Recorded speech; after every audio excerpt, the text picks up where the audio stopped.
Good morning or good afternoon, depending on where you are. And I do appreciate you joining us at these unusual times. As we were preparing for our session today, I think one of the things that I was astounded with was the rapidity with which things are changing. I think that for some of us, we started planning for a potential impact for COVID-19 or coronavirus about a month ago. Others were really affected much more recently as their stores were closed, or in some cases, as they felt the rush. And regardless of how we were affected, I think the reality is all of us have been affected by coronavirus, and in ways that really felt unimaginable, days ago, for lack of a better word. And this impact has obviously had an impact on has affected us professionally, whether it's the way that we work or the way that our employees are working. It's also obviously had an impact on us personally, as we've had to shift the way that we've worked, and we're probably more concerned than ever, not just about the health and safety of ourselves, but those of our family and our community around us. So what we've tried to do is Axiom's a little bit in an unusual position in that we talk with lots of retail and hospitality and entertainment companies on a regular basis. It's the nature of our work and it's the nature of our job. And we thought that it would make sense for us to put together a program and a series of thought leadership we're titling Retail Responds. And the goal is to help provide you with information about coronavirus and how it's affecting your workforce management. We aren't experts in all things. We're experts in workforce management. We're experts in how people work, how they manage that work, their workforces. And so we thought we would use this opportunity to help share that information and ideally provide you with a different perspective as you try to navigate these uncertain times. So what we're sharing is not necessarily our opinion of what's going on. It's really the lessons that we're learning every day as we respond and we see our customers and our prospects and frankly our friends respond to this global pandemic. So whether it's a webinar like this, or whether it's a blog post, or whether it's a tip sheet, you have the Retail Response concept as a resource that will hopefully help you both with your strategy and your tactics as we move through this. And we absolutely will move through this. For today's session, again, our goal here is to be concise and tight and on time with the information we're providing. For today's session, I'm going to have two people join me. I'm going to have Chris Brackett come and speak with us a little bit in a few minutes here.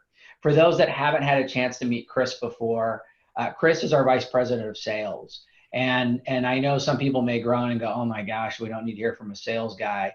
That's not why I'm having Chris talk today.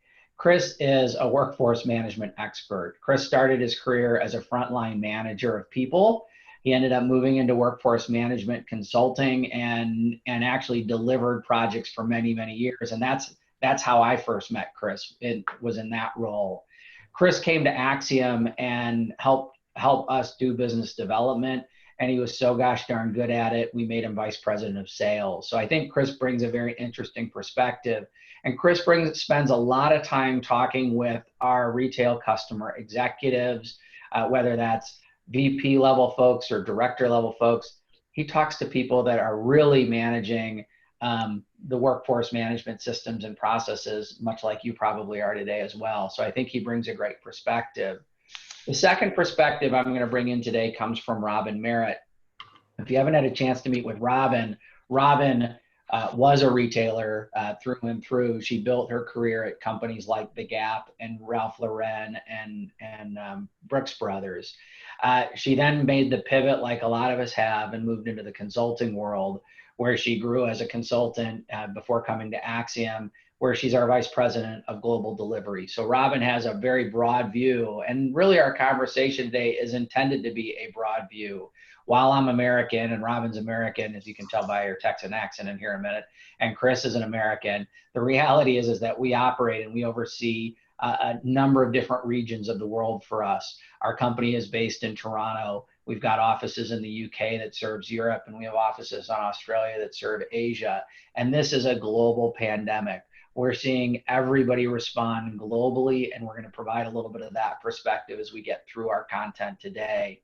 So enough of my talking. What I'd like to do now is ask Chris to come into our conversation. So Chris, if you don't mind unmuting yourself and turning, oh, there you are, turning on your video, I would appreciate it. And like I said, you in your role spend a lot of time talking with our corporate customers. You spend a lot of time with leaders in store operations and in IT. How has this epidemic or pandemic affected them and their workplace? Well, it's been quite a change, as I'm sure the folks on the line with us today have felt over the last couple of weeks. And to your point earlier, it's been a rapid change. We've seen some statistics recently that up to 97% of retailers have either reduced store hours or closed all or all of their stores, parts or all of their stores. So when the pandemic first started, it required a different way of working for store operations, for IT folks. So at first that meant that outside consultants weren't allowed to come in on campus, but people continued on with their work as best as they could. And then as the work from home regulations started to happen on a national and a local level, folks started having to pivot to start to work from home. And some of the retailers we talked to, weren't necessarily equipped for that, even from a hardware perspective. So immediately they had to go out and buy laptops for a lot of their folks to be able to work from home. People at home today are adjusting to that, I'd say, if they're not used to working from home. So, finding a place to work that's sort of consistent so that they can start to continue the work that they're on, having to navigate that along with possibly their spouse at home, their kids at home, their pets at home, even if you're on a conference call and your dog barks or somebody comes to the door and so on. So that's all quite different. Once they've settled into that, then for those that are working from home, the focus then changes back to the impact on their business and on their stores and where they should spend their time and energy. Alternatively, you've got some of the businesses and some of the retailers like the food service or grocery particularly, which have really, really accelerated. So we've had descriptions by some of our grocery clients that, if you take Christmas and stack the 4th of July on top of it, then stack Memorial Day, then stack Labor Day and so on, other holidays, that's what they're experiencing, this extreme spike in the need of customers coming in to buy product and so on. But then, adjustment to all kinds of operations around that, from hours of operation to, being able to fulfill the needs and so on. So you have corporate folks that are typically working with us in the IT or store operations being asked to go and work in stores. So that's had a definite impact. As we look at different parts, different segments of retail, then even from outside of grocery, we have several C-store, convenience store type clients that have elements, different parts of their business may have accelerated versus slowed down. So they have differences across the board in that they're managing. So if we've got one anecdote where they've typically had a 24-hour store. For years, they've been operating as 24 hours. They've decided to reduce the hours of operations. And they couldn't find the keys to the front door. So they've had to make new keys to be able to lock up the facility as they make changes. So lots and lots of impact, and certainly on food service and restaurant have been impacted harshly as the stay-at-home regulations. And so they're trying to pivot to either delivery or pick up on the curb. And then you get into hospitality and entertainment, which is basically almost had to shutter their operations, and really, try to figure out, if not furloughing their workforce, figure out how to keep them busy, and then what the future is going to bring as things change on a daily basis. And I guess that would apply to some of our apparel and soft good customers as well, as malls have shuttered and so on. So a lot of, in that case, they may be pivoting to more of an e-commerce model. So the spike in e-commerce traffic and the throughput on the processes they have around e-commerce are also being impacted.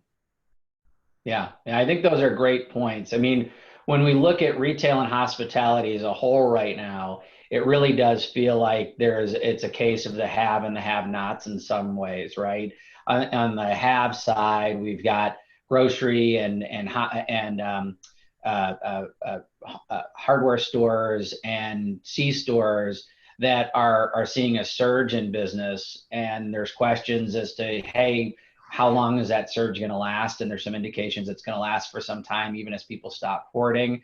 And then on the other side, we've got the whole host of people that have had to see stores massively shut down in large numbers or entirely while they prepare to ride out these stay-at-home orders and for the safety of their workers and for their communities.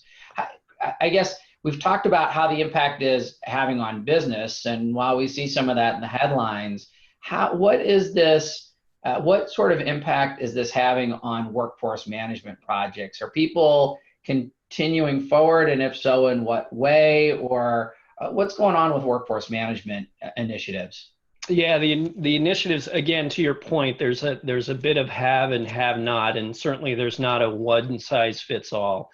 I think that those retailers that are fortunate to keep their operations going under some normal semblance, if they were in fight with their initiatives, have again pivoted, adopted to managing those remotely to the best that they can.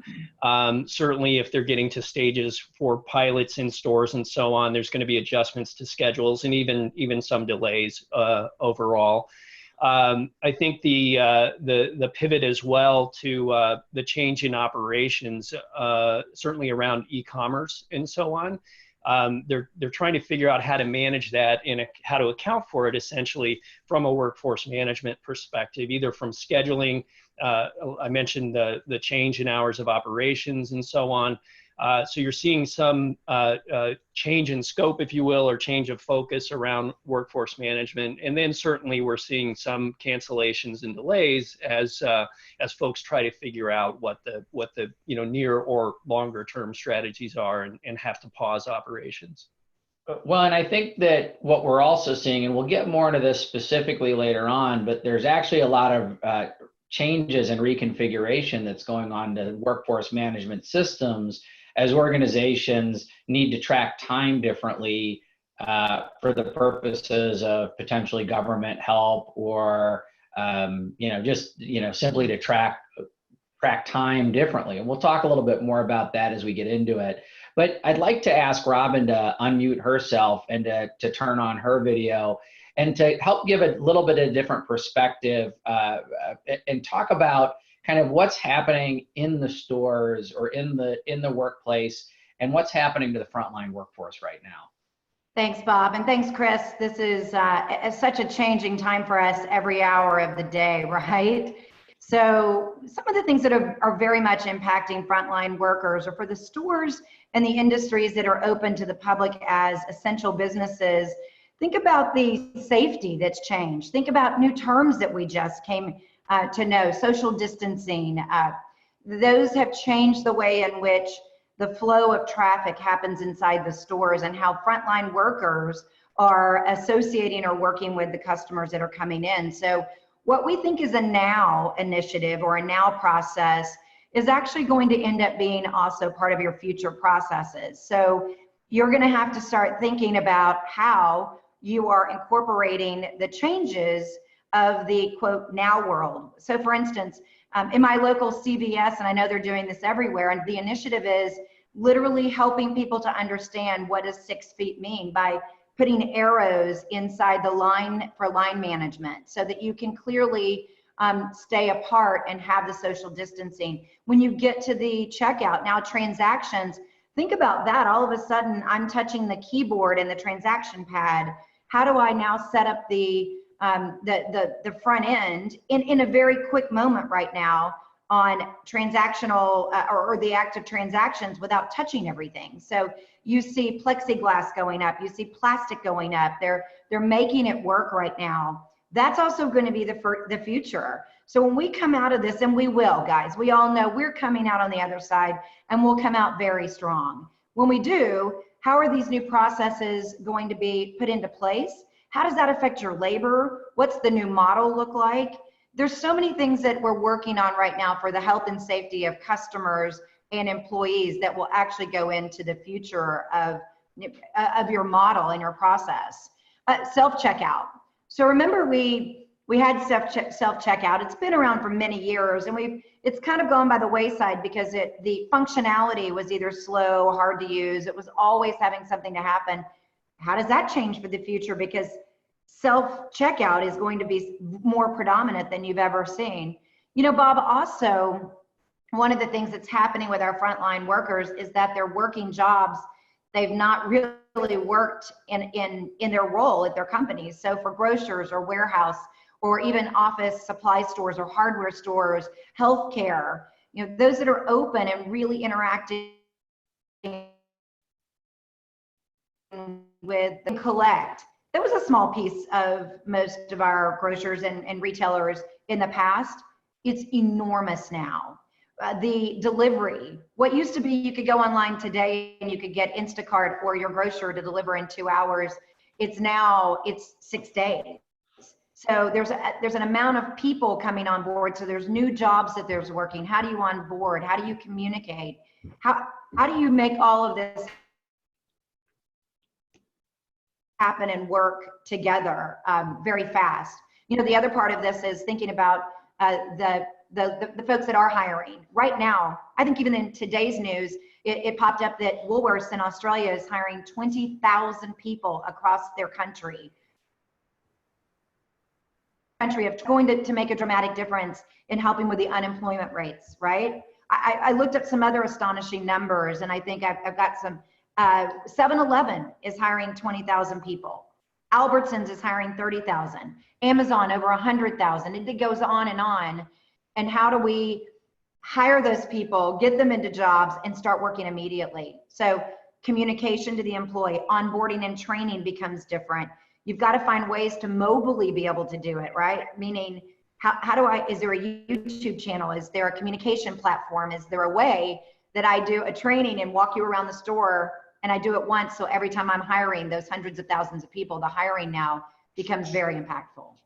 Yeah, I think those are great. I think that's great insight. I'd like to have Chris come back into this conversation a little bit, and I'd like to kind of talk, rather than kind of general what we see happening, but more specifically, what do we see happening with workforce management and labor right now? So, you know, what changes are people making to their WFM systems today as a response to or because of coronavirus? Yeah, before I address that, but you know, we see the impacts of changes the way people working in glitches in the network and so on, as Robin was talking. So that's going to be a part of the new reality, right? You know, from a workforce management perspective, the changes that we're seeing in the conversations that we've had with our customers in the near term, the immediate impact here is around, Bob mentioned before, capturing that time. So there's a different classification of time for this period. It could be as simple as a time code, folks accounting for the different types of work that are happening within their environments. If they've unfortunately had to do layoffs or furloughs, but we've had some, you know, several retailers commit to keeping their staff on payroll through a certain period of time. They want to capture that in the right way. They want to make sure that that doesn't flow through, or if it or how it flows through to accruals, for example. Are they going to manage that differently if they're giving this different time allocation a different status? If they've automated their attendance policies, for example, are those policies going to be, suspended for the short term as we all work through this period? The sick time piece that has come out here in North America certainly is being managed in a different way. And then just the tactical management of employees, time clocks. How are people clocking in historically, and how do we need them to clock in with the social distancing and the prevalence of the virus around? And what are some alternatives to that? Not many retailers have embraced mobile time clocks and clocking on phones.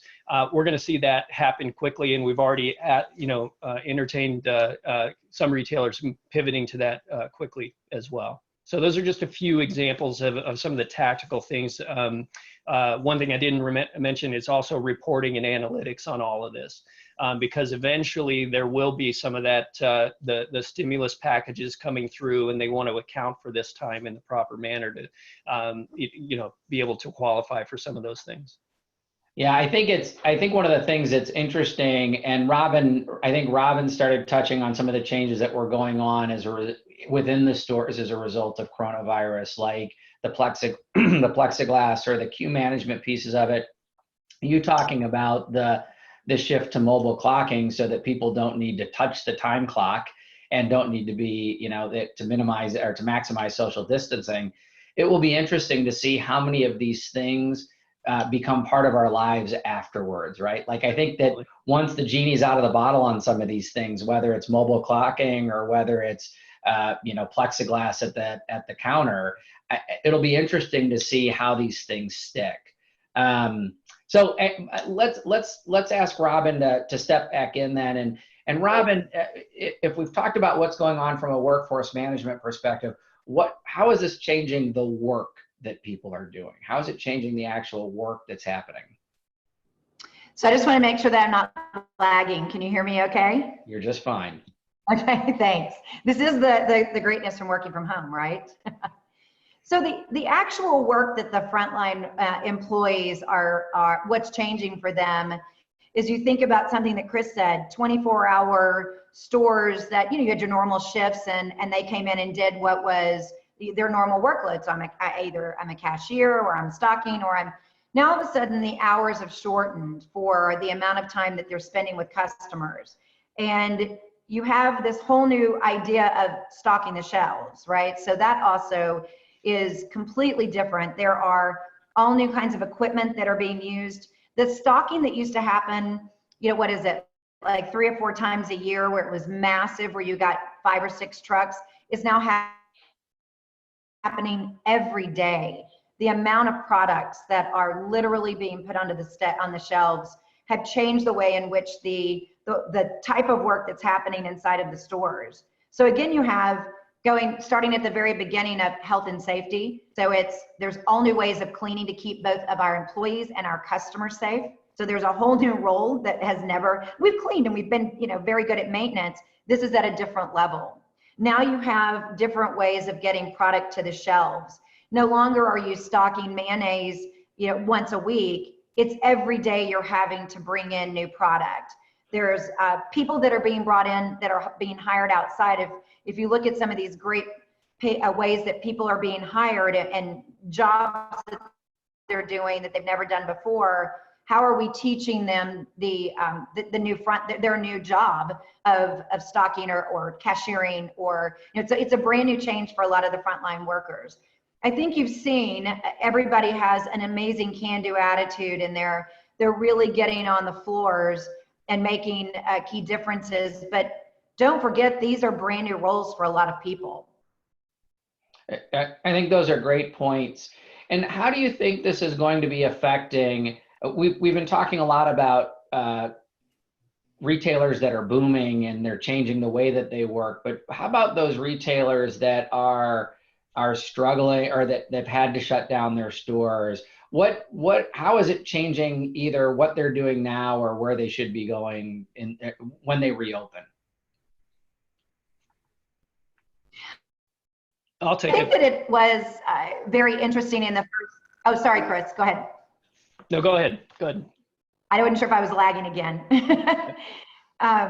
I was going to say that one of the things I thought too that was interesting is what retailers thought a week ago and what they think now, right? So I think shock happens in the very beginning, and who knows whatever stages you go through to now where they're thinking. And I have definitely seen and talked to several of our customers who are using this time to think about who they're going to be on the other side. So what does my new labor model look like? Who do I look like from a frontline perspective? Is this a great time for me to reimage and to think about the impact that this is having on my business? So I'm going to look at having smaller storefronts. I wanted to do that anyway, and now it's really going to be a lot about click and collect. I'm going to add a delivery service I never had before.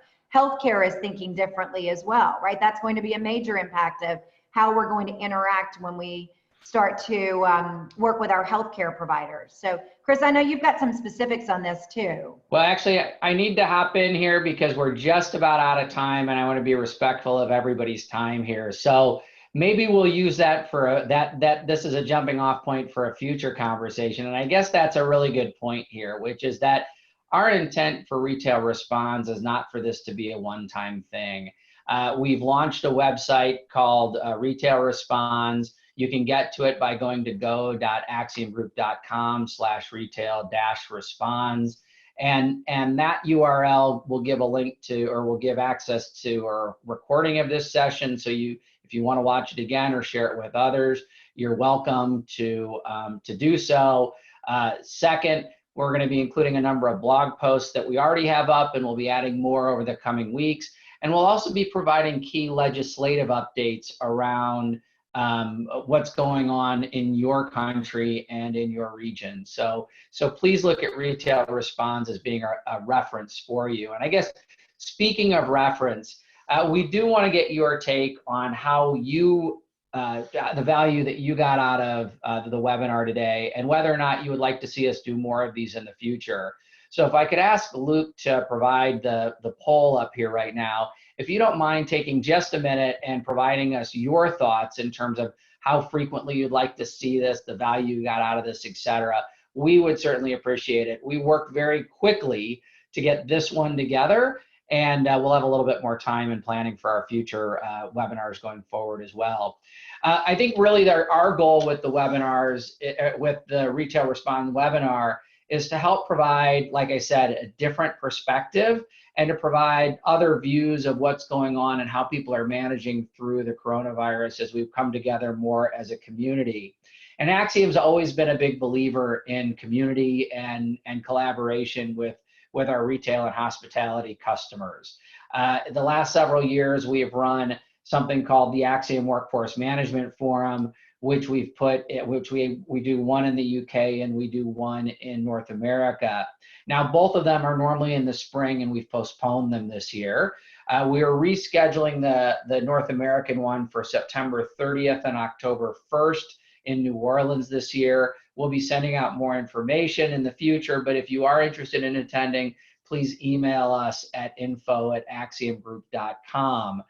Last but not least, I want to make sure that you guys are aware that we, Chris, Bob, Robin, as well as the Axsium team, are here to help and support you through this process. So please don't hesitate to reach out to us individually with questions or comments, or if there's anything we can do to help you, please let us know. I really appreciate you giving us a half hour of your time today. I hope that you enjoy your weekend. Please stay safe and please stay healthy, and we'll talk to you again very soon. Thank you very much.